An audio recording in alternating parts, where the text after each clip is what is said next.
I guess I didn't dream big enough. I guess I didn't give myself permission to. I was like, come on now, Amber. You're talking to my spirit today. Come on, talk to me now. What's up, everybody? Welcome back to My Twisted Lyf of Poetry. I am Poetry. You are here for another recap and review of Queen Sugar Season 3, Episode 6. I'm going to put the title on the thumbnail because I forgot it, y'all. I'm so sorry. It's a beautiful title, too. I know I forgot the title because when I started watching this 4 minutes into the show, my dog ate my cheesecake. I walked away for 32 seconds, came back, and he was face full of cheesecake. And that's like my favorite dessert. And since I'm trying to eat a little healthier, I only treat myself to cheesecake like once every other month now. And the fact that he ate my cheesecake, I was boiling, so I forgot the name. That's the exact reason why I forgot the name. I could cry. I can cry. Well, we're going to go ahead and get into this. We start off with Nova. She's laying in bed, reflecting on her actions pretty much from the day before. And she looks over her nightstand and see the picture of her and Charlie, you know, the one that Micah took. And then she gets a text from Remy. At the same time, she gets a call from Aunt Vi. And Remy wants to meet up and talk or whatever. And Aunt Vi needs her to get her butt over there to the fellowship hall. Because she got a big order she need to place. Wood gone to Baton Rouge to go see his mama. I always wonder if they was going to ever start bringing his family into the storyline. You know, but we learned he's down in Baton Rouge with his mama. And I forgot where her assistant went. I don't know where her assistant went, but she wasn't there. Anyway, Vi needed help. She all alone. And Nova was like, I'm fine. I gotta finish writing. That's my doggone job now. I can't just drop everything I'm doing and come over there and help you. And Aunt Vi's like, you can and you will. See you soon. That was my Aunt Rose. My Aunt Rose, you could not tell her that you were not going to do something. No matter what your reason was, it better not fall out of your tongue. Aunt Rose will get you in line. She like, I said you come, you better high step your way over this way. She didn't play. That's how Aunt Vi was going right now. Well, see the headlines. They all over Davis West and his secret love child. Charlie wants to talk to Micah about it, but he deflects the conversation. And she already been ignoring JB, you know, Boudreaux's calls. And she really in a different headspace herself. She really ain't in a place to really talk about it for real. And Micah had to ask her, are you all right? You know what I'm saying? Darla, she dropping Blue off at school, and that boy hugged her goodbye like he ain't gonna ever see her again. It was such an elongated hug. He was like, I'm not letting go. And she was like, okay, all right now, like, we gonna see each other again. What's the deal, y'all? Before she leaves out, she learns that Blue is still acting out against the other kids. Ron never did address the situation, I'm assuming. Or I don't know. You know how Rod does with Blue. He really don't talk to the young man. I still be like, talk to your son. Talk to him. Instead of, he pacifies him with words, but he don't talk to him and really get to the root of what the problem is. That's what I be seeing. And but she learns that, you know, he pushed another kid the other day. And I'm like, Rod, you still not letting Darla know what's going on with her son? She been back at least a week. I think at least a week. And you not letting him or letting her know what's up with her son. That was one of the issues that she had, the fact that she didn't know he was peeing in the bed, things like that. You not telling her, and he, you know. So, yeah, that's irresponsible of Ra. One of my viewers last week was telling me that she watched my videos, but she can't watch it because it seemed like I don't like Ra. I don't like Ra's immaturity. He's very immature. He's very controlling, and he doesn't think rational or logical when it comes to that little boy on a lot of occasions. Yeah, he tried, but he's supposed to. He is damn daddy. Well, he know he ain't his real daddy right now, but still, he doing what a man is supposed to do, period. So, shit, Darla trying too. And no, I'm not gonna like be on Ra's team just because he cute. I can't do it. I can't do it. I'm gonna call a spade a spade. That's pretty much what I'm gonna do up here. So anyway, but you know, he's still cute. Darla rolled out to the floor. I'm very parched today. Darla rolled out to the floor. I'm like, bruh, why are you still withholding information from me about Blue? Ra's like, because I handled it. You know, my face right now. You handled it right. And she like, look, okay, let me talk to him. He said again, I handled it. Darla's frustration with his immaturity came through in that deep breath. She was like, just let me pick him up from school today. I ain't asking him to stay all night. I just want to talk to him. Mother to son. You know what I'm saying? Ryan's acting like a scorned baby mama. She like, nah, I'm like, no, you're not gonna try to keep her from her son just because you got hurt feelings. Is that what you're really trying to do? That irks me with any type of situation. But she calmly asked again. She's like, you know, I've been respecting your space. Again, you know, I just want to talk to my son. He finally agreed and soon forgot about the whole conversation when Tran texted him. You know, they about to have a date, remember? Well, this is Blue's first time coming to Darla's house. I'm like, why? Why is this his first time seeing his mama house? Should she be at home? Never mind. Rah. That's why. Well, Nova and Aunt Vi, they get to share Aunt Vi's dreams, you know. How the land brought her and Ernest together, and that's basically what she wants for her to do with her brothers and sisters and things like that. And she say, when she was younger, her mama taught her how to cook and how to be a wife. That's all she knew. But she knew that was not her dream. That wasn't her. She's like, I don't know what my dream was, but that was not it. I'm like, ain't that the truth, Aunt Vi? Ain't that the truth? The struggles that we have, just trying to find ourselves apart from what our parents wanted from us. That's a real struggle. And Aunt Vi said, you know, she always knew she had talent, you know, but she never thought that she could run her own business herself. She's like, you know, I guess I didn't dream big enough. I guess I didn't give myself permission to. I was like, come on now, Aunt Vi. You're talking to my spirit today. Come on, talk to me now. My horoscope said something similar today to me as well, about me really focusing on my goals and my dreams and stop, you know, second guessing myself and giving myself permission to blossom and shine. I was like, yeah, and the two confirmations for me, you know what I'm saying? Well, she, you know, in her rolling her little pie shells, and Aunt Vi's really starts to give her trouble again. And I think it was Lynette on Random TV Reviews and Stanley that they said that every episode that we've had this season, that we've had Aunt Vi in the episode, they have shown her having issues due to her lupus. And I had not paid attention to that until she said that last week. I mean, she is on a slow progression of increased symptoms, and they've already increased her doses, switched up her meds. They did that last episode. And Nova wants to document how she is dealing with being a businesswoman, dealing with an illness. And Aunt Vi's like, I'm a black woman. I'm a black woman with a business. Nobody needs to know my weakness. I said, that's a wow statement if I've ever heard one. The one you just say, wow. Wow. Like, black women, we cannot show weakness. Oh my goodness, we can't show weakness. We are the quicker picker uppers for everything and everybody else. We gotta take care of everybody else's feelings and emotions and their pains and their problems. Hold together the household, cook and clean. We gotta do everything. We gotta be fucking superwoman. We don't have time for or a privilege to even have a breakdown, because we weak if we do. You know what I'm saying?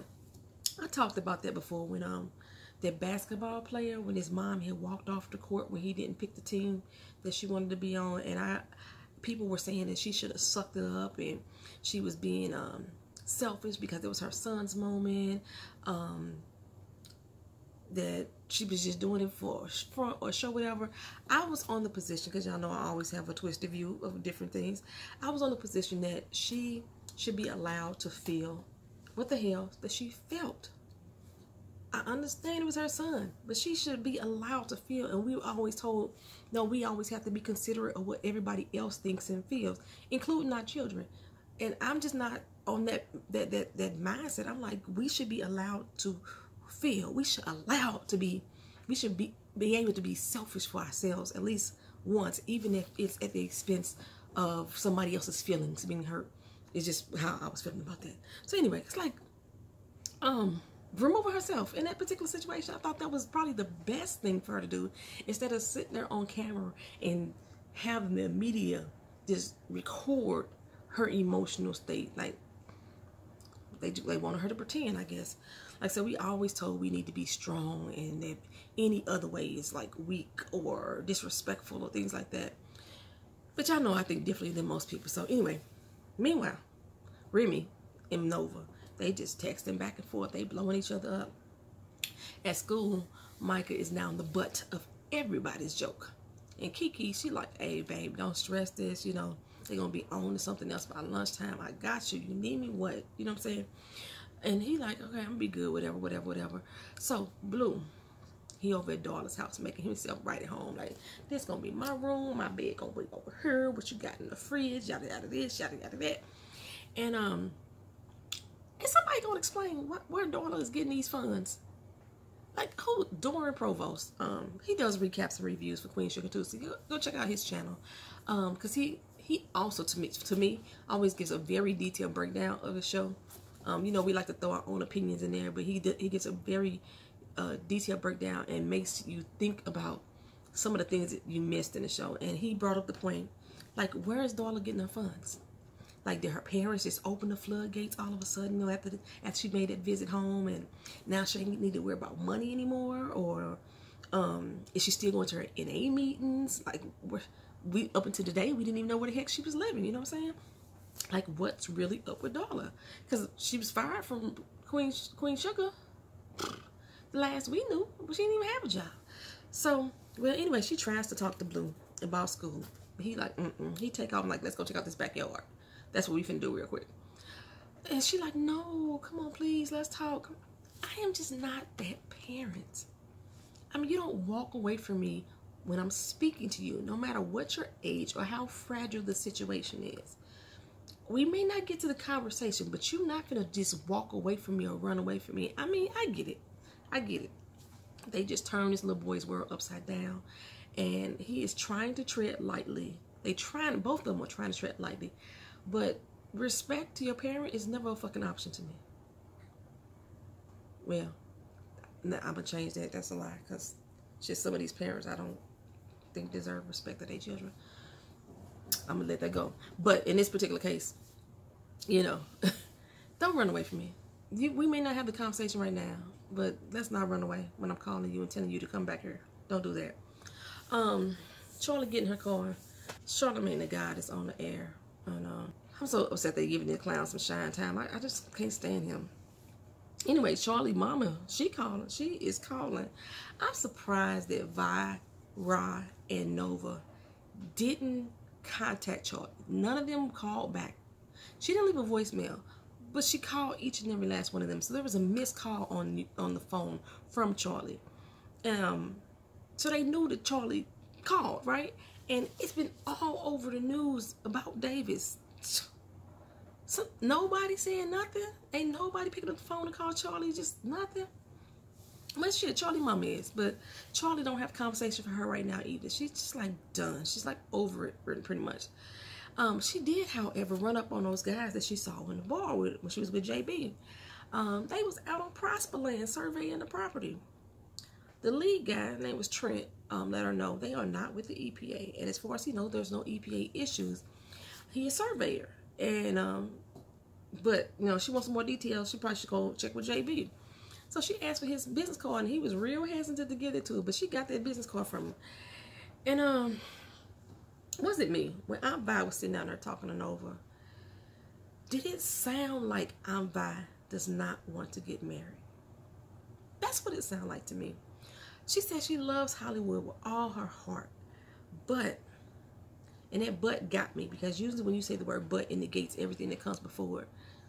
But she said, but all this goodness that's coming my way, I just want to grab onto it. Is it wrong or selfish for me to do so? And I was like, no, get yours. You get yours. Earlier, like she had mentioned,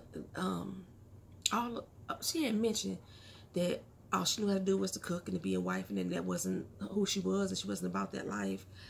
And I'm like, what are you saying, Aunt Vi? Am I reading too much? Because you know, she said Wood is so focused on spending his money on his wedding, and I'm just not. I'm not at all. So please tell me I'm reading too much. Does she not want to get married right now? Well, Nova's still getting hit up by Remy, and Aunt Vi, she knows it's a love interest of some sort on that phone. And she tell her, give yourself permission to love. That's all I'm saying.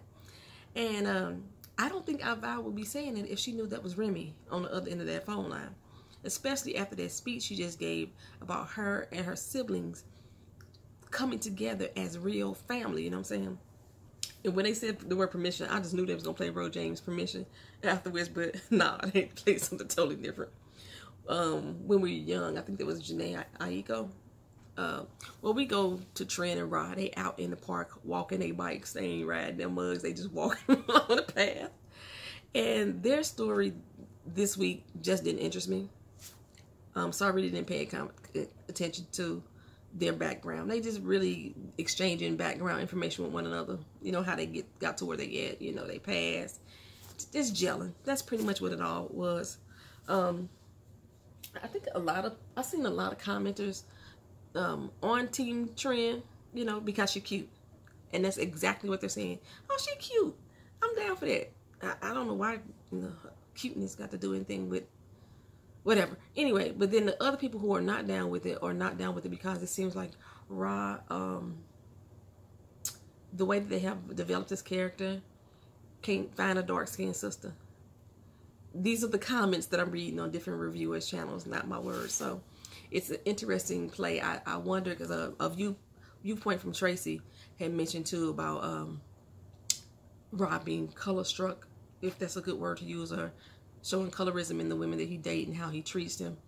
And that's a good point. I wonder if this is the way that they wanted Rod's character to be, or this is the creator, whoever's writing his character, this is their bias coming through.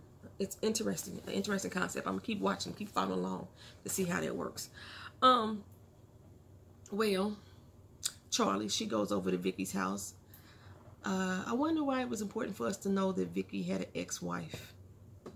I don't know. Maybe they just wanted to throw in the LGBTQIP plus people in there. But Vicky made sure she mentioned that something about her house was such a kind of way when her ex-wife was still there. Well, anyway, Charlie is over at Vicky's updating her about the surveyors and the fact that the farmers, they still bailing. They still bailing out on Queen Sugar Mill because they losing their leases on their land. All these are being people that are leasing with Landrey.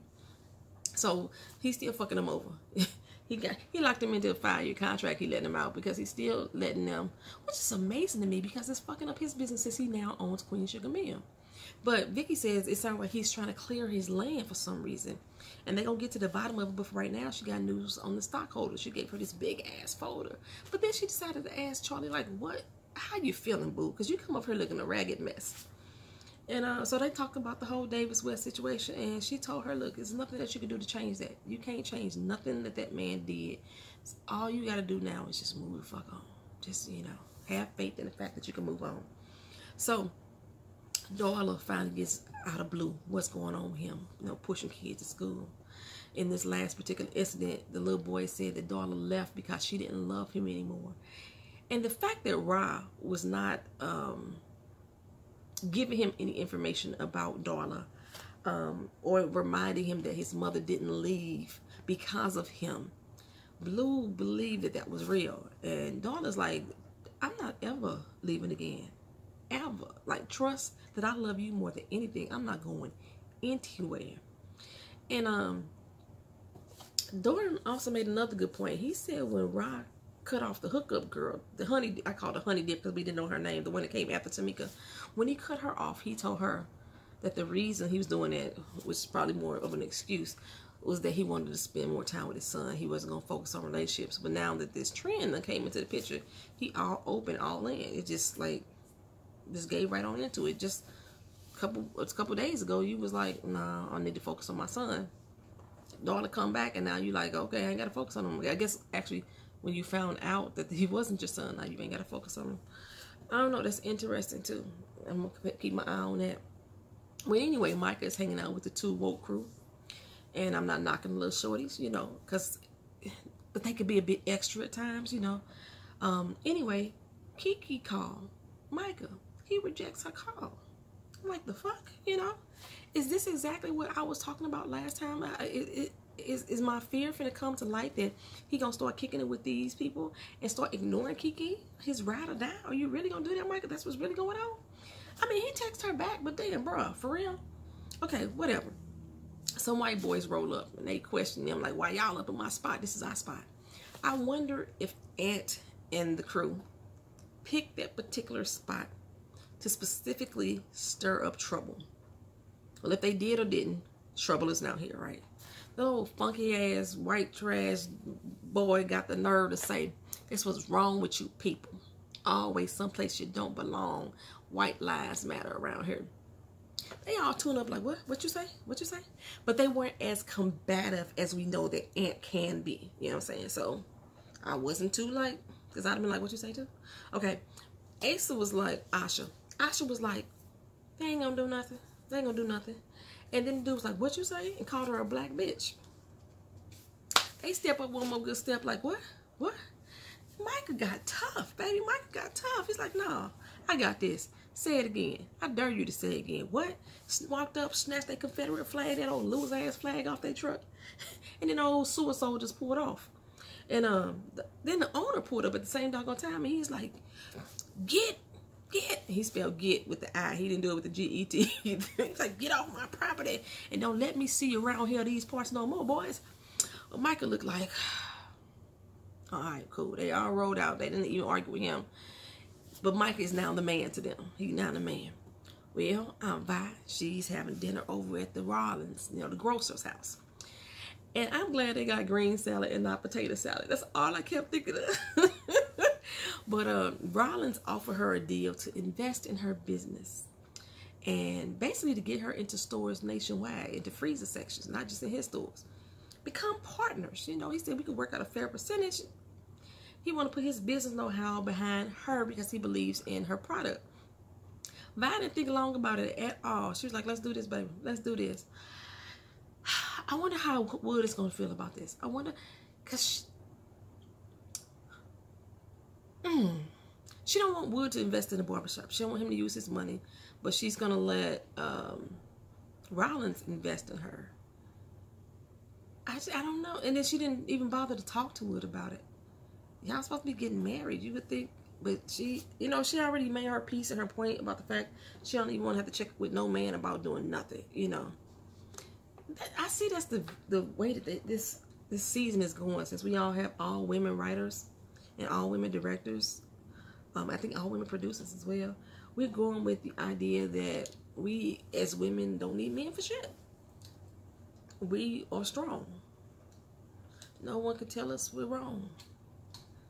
Love is a battlefield. That song just in my head. But still, that's the common thing. It's like a more feminist view is coming through the storyline this season.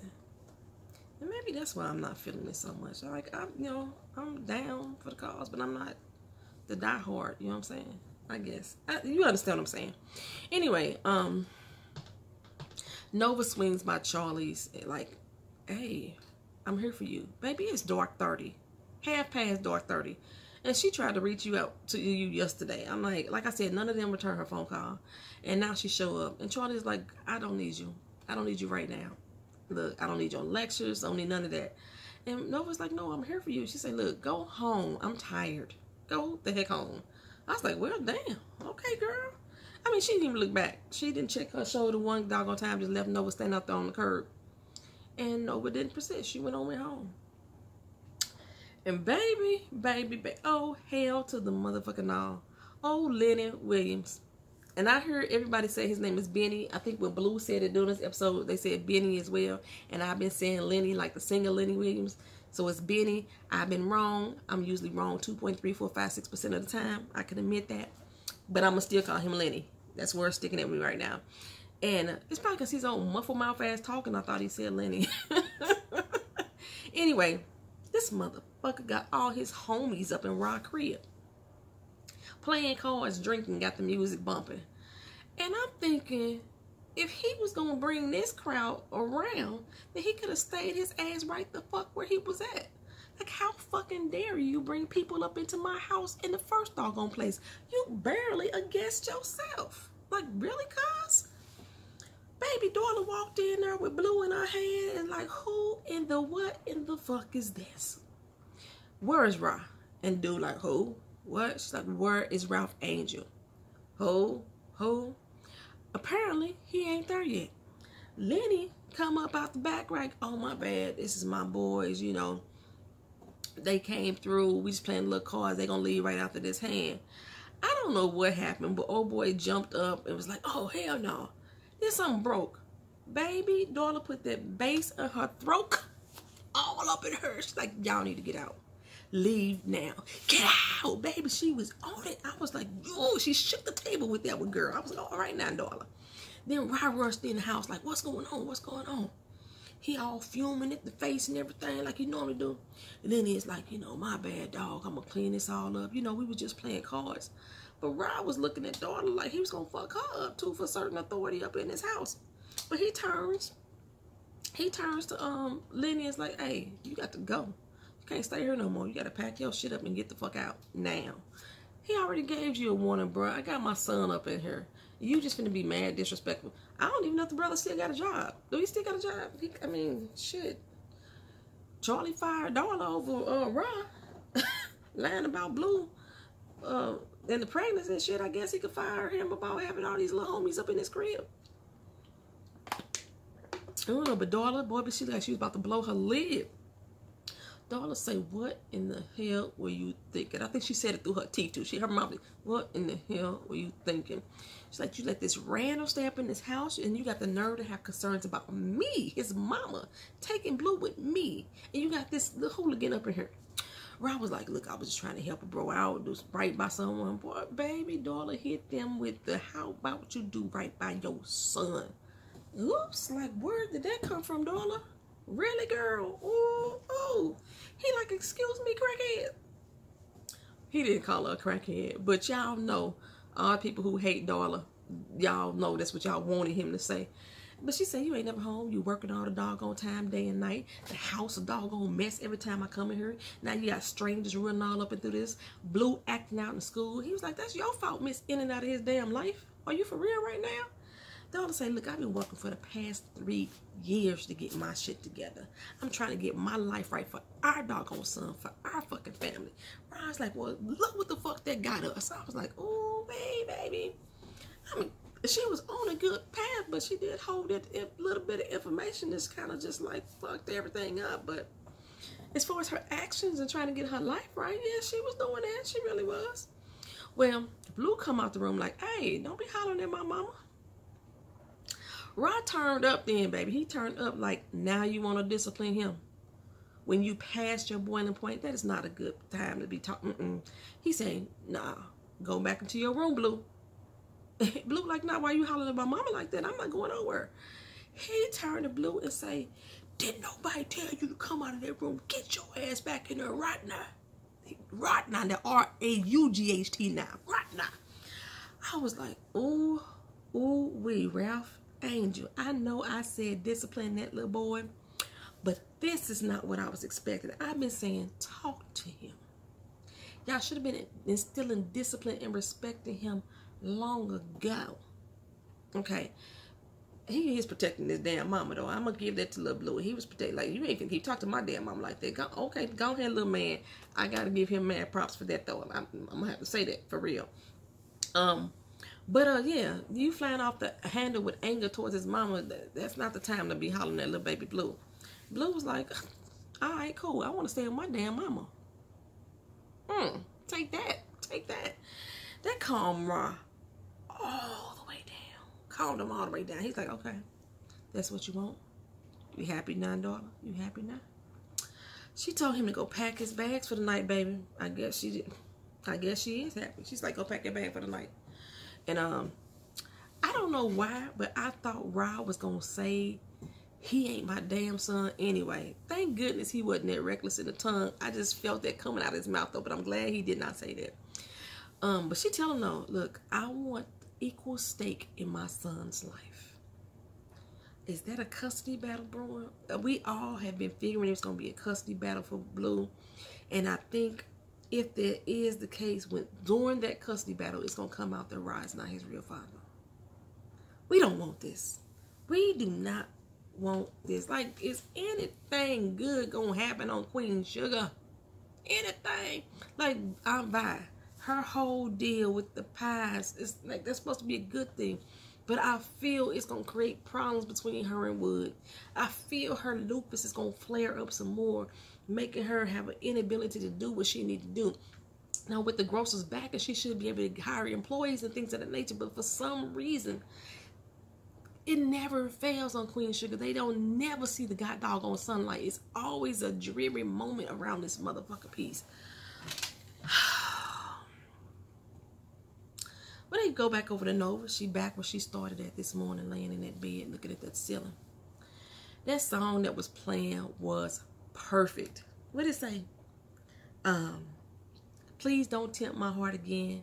My weakness is an old offense. Please don't tempt my heart again. A love like yours ain't innocent. Please don't. Please don't. That, yes.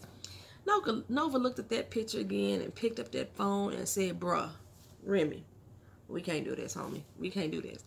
Turned out the lights and called it a night. But she was crying, had tears dripping down. Like, why are you feeling so emotional about Remy? Like, really? Like, really? I don't get it.